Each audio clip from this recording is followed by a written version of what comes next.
ꯑꯗꯨ ꯍꯥꯏꯖꯔꯛꯑꯒꯦ ꯑꯩ 1.75 ꯄꯤꯔꯦ ꯑꯗꯨꯒꯤ ꯃꯇꯨꯡꯁꯤꯗ ꯃꯣꯏꯅ ꯇ꯭ꯔꯦꯅꯤꯡꯅꯦꯅ ꯇꯧꯔꯦ ꯇ꯭ꯔꯦꯅꯤꯡꯅꯦꯅ ꯇꯧꯕ ꯃꯇꯝꯁꯤꯗ ꯃꯣꯏꯅ ꯍꯥꯏꯔꯤꯁꯦ ꯑꯩꯒꯤ ꯐꯦꯃꯤꯂꯤ ꯃꯦꯝꯕꯔ ꯃꯔꯤ ꯑꯁ ꯃꯣꯏ ꯑꯁꯤꯃꯣꯝꯗ ꯂꯩꯔꯤꯕ ꯅꯨꯄꯤ ꯃꯆꯥꯁꯤꯡꯁꯦ ꯁꯦꯡꯅ ꯍꯥꯏꯕꯗꯀꯣ ꯃꯣꯏꯒꯤ ꯁꯍꯔꯁꯤꯡꯅꯦꯗ ꯇꯧꯔꯤꯁꯤꯡꯁꯦ ꯁꯤꯁꯤꯒ ꯂꯣꯏꯅ ꯌꯨꯝ ꯄꯥꯟꯗꯦꯗ ꯈꯥꯛꯂꯦ ꯃꯌꯥꯝ ꯅꯣꯏꯗꯥ ꯁꯦꯛꯇꯔ 143 ꯑꯁꯤꯗ ꯍꯧꯖꯤꯛ ꯍꯧꯖꯤꯛ ꯌꯥꯝ ꯀꯟꯅ ꯑꯣꯏꯔꯤꯕ ꯐꯤꯕꯝꯁꯤ ꯀꯔꯤꯅꯣ ꯈꯪꯃꯤꯟꯅꯁꯤ ꯃꯌꯥꯝ ꯍꯦꯜꯂꯣ ꯆꯤꯅ ꯃꯌꯥꯝ ꯈꯨꯔꯨꯝꯖꯔꯤ ꯃꯌꯥꯝ ꯇꯣꯡꯀꯨ ꯃꯌꯥꯝ ꯍꯧꯖꯤꯛ ꯍꯧꯖꯤꯛ ꯑꯣꯏꯔꯤꯕ ꯅꯣꯏꯗꯥ ꯁꯦꯛꯇꯔ 143 ꯍꯥꯏꯔꯤꯕ ꯁ꯭ꯀꯦꯝꯁꯦ ꯀꯔꯤꯅꯣ ꯃꯌꯥꯝꯁꯨ ꯁꯣꯏꯗꯅ ꯈꯪꯅꯤꯡꯂꯝꯒꯅꯤ ꯃꯌꯥꯝ ꯑꯗꯨꯅ ꯚꯤꯗꯤꯑꯣꯁꯤ ꯁ꯭ꯀꯤꯞ ꯇꯧꯗꯕꯤꯗ ꯂꯣꯏ ꯐꯥꯎꯕ ꯌꯦꯡꯃꯤꯟꯅꯁꯤꯀꯣ ꯁ꯭ꯀꯦꯝ ꯑꯁꯤ ꯀꯔꯝꯕ ꯁ꯭ꯀꯦꯝꯅꯣ ꯀꯔꯝꯅ ꯑꯣꯏꯕꯅꯣ ꯃꯌꯥꯝꯗ ꯍꯥꯏꯖꯔꯛꯀꯦ ꯃꯈꯣꯏꯒꯤ ꯁ꯭ꯀꯦꯝꯁꯦ ꯊꯕꯛ ꯍꯥꯞꯀꯅꯤ ꯍꯥꯏꯗꯨꯅ ꯑꯍꯥꯟꯕꯗ ꯃꯤ ꯈꯣꯝꯒꯠꯄ ꯑꯗꯨꯒ ꯃꯤ ꯑꯗꯨꯗꯒꯤ ꯁꯦꯜꯁꯦ ट्रेनिंगुम्बा इन्वेस्टनी हाइदुना सेल लौथोकपा मतुंगदा अमुक मी चंगलकलिबा मीसिंग अदुमुक मखोई मुक मी हाफनबा अदुगा मखोईगी दगी मुक सेल से लाख लौथोकपा अमदे अमा से तौं लेरिनेबको हाइबदि पूरा चेन सिस्टम नि नेटवर्क मार्केटिंग निबा अदुगा चंगुबा कोबनिना मी हाफ्त्रबदि याद्रे हाइबगी फिल्म नेबा याम लुरिने मखोईगिसे हाफ्त्रदी डिमांड को तौरी है ट्रेडिंग का तौरीब लंपाक्तनी है अहानबद वीडियो से उचरके इचे वफमनिको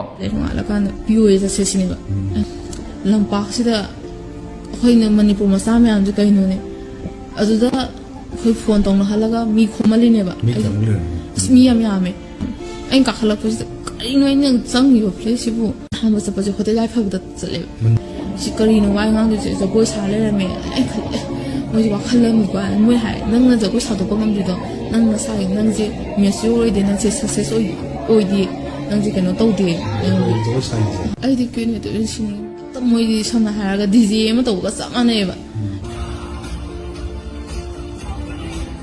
तबोसे फ्लॉप मानजले स्केम मानजले तसेना स्केम मानजले हाइदोकपसु यादबा फोंदोकपसु यादबा अदुगा कनो पैसाजु मेमान ता आई वखन आई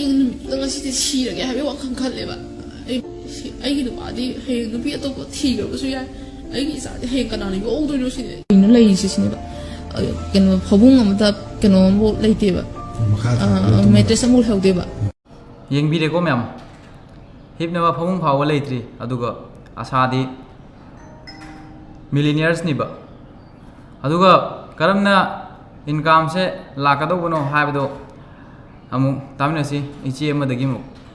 अदु हाइजरगे आई 1.75 पीरे अदुगी मतुंगसिदा मोइना ट्रेनिंगनेना तौरे ट्रेनिंगनेना तबो मतमसिदा मोइना हारिसे आइगी फैमिली मेंबर मरी खक नोइना थमहौ तारगदी सिसे नंगी ख्वाइदगी खुदोंचाबो ओइगदोइनी मी नंग थामदा लुपा लाख अमा नि लाकदोइनी मैक्सिमम नंग एवरेज ओइना 70 80 लाकदोइनी अदुना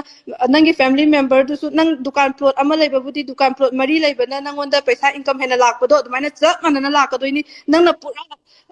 खानदान अमा नंगना कलहौबा प्रॉपर्टी अमा कलहौबगा चप मानै हारे अदोइदी बाबागा उमेंद्रगा वरी सानरे जूम मीटिंग सिदा पुंग कयानमा वरी सानरबा मतुंग सिदा बाबा से मा फसना माना अदुनी अदानी अदुबु नेटवर्क मार्केटिंग नि हाबिसु सुम पन ले मोइना अदुम बाबा दु मोइना ओइदा मंगांगे चिंथी अदुदी सी लाकदोइनी अदुदा 11.5 लाख से करिगुम्बा पुथु अगा इमुंगी ओइबा मी मरी हाफौ तारगदी मी हापा हाइदे अदुसु मोइना इमुंगी ओइबा कइनो से कलहौबा तारगदी सी ख्वाइदगी नुंगाइबा अदैदी ख्वाइदगी प्रॉफिट लेबा अमो ओइगदोइनी थुना मयामना मीना सी चेम्बदो नंगिदी प्रॉपर्टी दो नंग लोइना लाइहौरबनिना नंगोंदे हेने इनकम दो डाइवर्सिफाई तौरअनी हारे अदैदी बाबागा ममागा सिना तौरगा सुमाइन तौदना फरबनिना मोइनासु हारबनिना निकासिजु अदुकी मतिजु थाजरबनि माना हारबनिना अफबमनि सोइना ओइरमगनि ई कॉमर्ससु हारबनिना मणिपुर सिदा कसुसु कुइद्रि अदैदी मिंगोना सम हंगनाबदसु मीनासु अनौबो ओइबनिना अदुम ताबिरे अदुगा मखोइगी ट्रेनिंग तौरिबा लंपाक अदुसु नापी लोय ततले हाइदुना संथि साइखाइरि हाइरिये फमदनबा कमाई तोगे मतम ऐसी मोई ऑफिस लंपाक सिदा चत्रेबा ऑफिस का हारबगी सुम लंपाक तु हारगे लंपाक तुसु फम यारोइना संथि साइखाइरिने मयांगना नोइ सि लंपाक फम यारोइना पी लोइन तले तांथोरइनेबा अदुदा अक्टोबर की तांग मरीदा लुपा लाख अमा मोइदा थाई ꯑꯗꯒꯤ ꯇꯥꯡ 23 ꯂꯨꯄꯥ ꯂꯥꯛ ꯑꯃ ꯊꯥꯏ ꯑꯗꯨ ꯑꯩꯁꯦ ꯄꯩꯁꯥꯁꯦ ꯇꯥꯅꯤꯡꯕꯩ ꯃꯩꯁꯤꯅ ꯍꯥꯏꯇꯥꯔꯦ ꯄꯨꯟꯁꯤꯁꯦ ꯋꯥꯅ ꯍꯤꯡꯉꯛꯄꯅꯤ ꯄꯩꯁꯥꯁꯦ ꯇꯥꯅꯤꯡꯉꯛꯄꯩ ꯃꯩꯁꯤꯅ ꯑꯩ ꯌꯥꯝ ꯊꯨꯅ ꯇꯤꯀꯦꯠꯁꯦ ꯀꯛꯑꯒ ꯆꯪꯉꯦꯕ ꯇꯤꯀꯦꯠꯁꯦ ꯑꯩ ꯆꯪꯕꯁꯦ ꯇꯥꯡ 13ꯗ ꯆꯪꯕꯅꯤ 13ꯗ ꯆꯪꯉꯀꯥꯟꯗ ꯑꯩꯁꯦ ꯌꯧꯕ ꯀꯥꯟꯗ ꯃꯣꯏꯅ ꯀꯃꯥꯏꯅ ꯇꯧꯒꯦ ꯍꯥꯏ ꯀꯥꯟꯗ ꯃꯣꯏ ꯑꯩꯁꯨ ꯈꯪꯅꯤꯡꯕ ꯀꯧꯕꯅꯤꯅ ꯃꯣꯏꯗ ꯍꯪꯉꯦꯕ ꯂꯩꯔꯝꯃꯤꯁꯦ ꯀꯥ ꯑꯃꯗ ꯁꯨꯝ ꯐꯤ ꯑꯃ ꯁꯨꯝ ꯊꯥꯔꯒ ꯄꯪꯇꯨꯝ ꯇꯨꯝꯅꯔꯝꯃꯦ ꯀꯔꯤꯝꯇ ꯍꯥꯏꯗꯤ ꯆꯥꯎꯈꯠꯈ꯭ꯔꯕ ꯂꯝꯗꯨꯗ ꯃꯣꯝꯄꯥꯛ ꯑꯃ ꯊꯥꯔꯒ ꯇꯨꯝꯅꯕꯒꯤ ꯋꯥꯈꯜ ꯑꯝꯇ ꯂꯩꯅꯔꯝꯗꯦ ꯐꯤ ꯑꯃꯈꯛ ꯊꯥꯔꯒ ꯁꯨꯝ ꯇꯨꯝꯅꯔꯝꯃꯦ ꯑꯗ ꯑꯩꯅ ꯈꯪꯅꯤꯡꯕꯒꯤ ꯑꯩꯅ ꯃꯣꯏꯗ ꯍꯪꯕꯁꯦ ꯃꯣꯏꯅ ꯄꯥꯎꯈꯨꯝ ꯁꯨꯡꯄꯤ ꯄꯤꯕꯤꯗꯦ ꯍꯪꯕ ꯌꯥꯗꯦ ꯃꯣꯏꯒꯤ ꯀꯔꯤꯒꯨꯝꯕ ꯑꯦꯅꯤ ꯐꯣꯜ ꯑꯃ ꯂꯥꯛꯑꯒꯁꯨ ꯑꯩꯈꯣꯏꯁꯦ ꯀꯥꯗ ꯊꯣꯡ ꯂꯣꯟꯁꯤꯜ ꯊꯝꯃꯝꯃꯒ ꯃꯣꯏ ꯇꯣꯉꯥꯟꯅ ꯋꯥꯔꯤ ꯁꯥꯖꯩꯌꯦꯕ ꯑꯩꯈꯣꯏꯗ ꯇꯥꯍꯟꯗꯅꯕ ꯍꯥꯏꯅ ꯑꯗꯨꯒ ꯑꯥꯗ ꯂꯩꯔꯤꯕ ꯅꯨꯄꯤꯁꯤꯡ ꯊꯕꯛ ꯇꯧꯔꯤꯃꯤ ꯍꯥꯏꯗꯨꯅ ꯂꯩꯔꯤꯕꯒꯤ ꯑꯦꯟꯚꯥꯏꯔꯟꯃꯦꯟꯁꯦ ꯀꯌꯥꯝ ꯁꯦꯐ ꯑꯣꯏ ꯍꯥꯏꯕꯗꯣ ꯑꯃꯨꯛ ꯇꯝꯅꯁꯤ ꯑꯁ ꯃꯣꯏ ꯑꯁꯤꯃꯣꯝꯗ ꯂꯩꯔꯤꯕ ꯅꯨꯄꯤ ꯃꯆꯥꯁꯤꯡꯁꯦ ꯁꯦꯡꯅ ꯍꯥꯏꯕꯗꯀꯣ ꯃꯣꯏꯒꯤ ꯁꯍꯔꯁꯤꯡꯅꯦꯗ ꯇꯧꯔꯤꯁꯤꯡꯁꯦ ꯁꯤꯁꯤꯒ ꯂꯣꯏꯅ ꯌꯨꯝ ꯄꯥꯟꯗꯦꯗ ꯈꯥꯛꯂꯦꯗ ꯃꯣꯏꯁꯦ ꯂꯨꯍꯣꯡꯗꯦꯗ ꯈꯛꯇꯅꯦ ꯑꯗꯨꯝ ꯂꯩꯃꯤꯟꯅꯕ ꯑꯗꯨꯝ ꯃꯣꯏ ꯁꯍꯔꯁꯤꯡꯁꯤꯅ ꯑꯗꯨ ꯍꯣꯇꯦꯜꯗꯨꯗ ꯂꯥꯛꯑꯣ ꯍꯥꯏꯗ ꯑꯗꯨꯝ ꯀꯧꯕꯌꯦ ꯑꯗꯨꯃꯥꯏꯅ ꯇꯧꯔꯒ ꯑꯗꯨꯝ ꯑꯩꯈꯣꯏ ꯃꯩꯇꯩ ꯃꯁꯦꯟ ꯈꯛꯇꯅꯤ ꯑꯗꯨꯅ ꯑꯗꯨꯃꯥꯏꯅ ꯇꯧꯔ ꯑꯗꯨꯝ ꯂꯩꯍꯧꯋꯦ ꯂꯩ ꯑꯁꯤ ꯄꯨꯝꯅꯃꯛꯄꯨꯗꯤ ꯑꯣꯏꯔꯝꯅꯤ ꯍꯥꯏꯕꯗꯣ ꯊꯥꯖꯗꯦ ꯑꯗꯨꯅ ꯂꯩꯔꯤꯕ ꯏꯆꯥꯒꯤ ꯏꯆꯦ ꯏꯆꯜꯁꯤꯡꯗ ꯑꯁꯤꯃꯗꯤ ꯊꯝꯖꯅꯤꯡꯉꯤ ꯊꯕꯛ ꯆꯠꯂꯨ ꯀꯔꯤꯒꯤ ꯆꯠꯂꯣꯏ ꯑꯗꯨꯕꯨ ꯑꯁꯤꯒꯨꯝꯕ ꯂꯝꯕꯤꯁꯤꯡꯗꯗꯤ ꯈꯣꯡꯗꯥꯕꯤꯒꯅꯨ ꯅꯨꯄꯤ ꯍꯥꯏꯕꯁꯤ ꯑꯃꯨꯛꯄꯨ ꯃꯛꯈ꯭ꯔꯕꯗꯤ ꯅꯍꯥꯛꯀꯤ ꯄꯨꯟꯁꯤ ꯑꯗꯨ ꯂꯩꯈꯥ ꯇꯥꯍꯧꯔꯗꯧꯕꯅꯤ ꯏꯁꯥ ꯅꯠꯇꯅ ꯏꯁꯥꯒꯤ ꯁꯥꯒꯩ ꯅꯥꯇꯩ ꯑꯃꯗꯤ ꯏꯃꯥ ꯏꯄꯥ ꯐꯥꯎꯕ ꯆꯦꯟꯊꯔꯤꯕꯅꯤ ꯑꯗꯨꯅ ꯏꯔꯩꯆꯥꯒꯤ ꯏꯆꯜ ꯏꯆꯦꯁꯤꯡ ꯒ꯭ꯌꯥꯟ ꯇꯥꯃꯤꯟꯅꯁꯤ ꯃꯌꯥꯝꯁꯨ ꯈꯪꯕꯤꯔꯦ ꯍꯧꯖꯤꯛ ꯑꯣꯏꯔꯤꯕ ꯐꯤꯕꯝ ꯅꯣꯏꯗꯥꯒꯤ 143 ꯁꯦꯛꯇꯔꯗ ꯑꯣꯏꯔꯤꯕ ꯐꯤꯕꯝꯁꯦ ꯑꯗꯨꯅ ꯏꯆꯤꯟ ꯏꯅꯥꯎ ꯃꯌꯥꯝꯗ ꯁꯤꯃꯗꯤ ꯍꯥꯏꯖꯒꯦ ꯋꯥꯗꯅ ꯁꯦꯟ ꯇꯥꯟꯕ ꯍꯥꯏꯕꯁꯦ ꯀꯔꯤꯁꯨ ꯂꯩꯕ ꯅꯠꯇꯦ ꯑꯗꯨꯅ ꯋꯥꯗꯅ ꯁꯦꯟ ꯇꯥꯟꯕ ꯍꯥꯏꯁꯦ ꯂꯥꯛꯏꯕ ꯑꯗꯨꯒꯨꯝꯅ ꯍꯥꯏꯗꯤ ꯆꯠꯈꯤꯕꯁꯨ ꯑꯗꯨꯒꯨꯝꯅꯦꯕꯀꯣ ꯑꯗꯨꯅ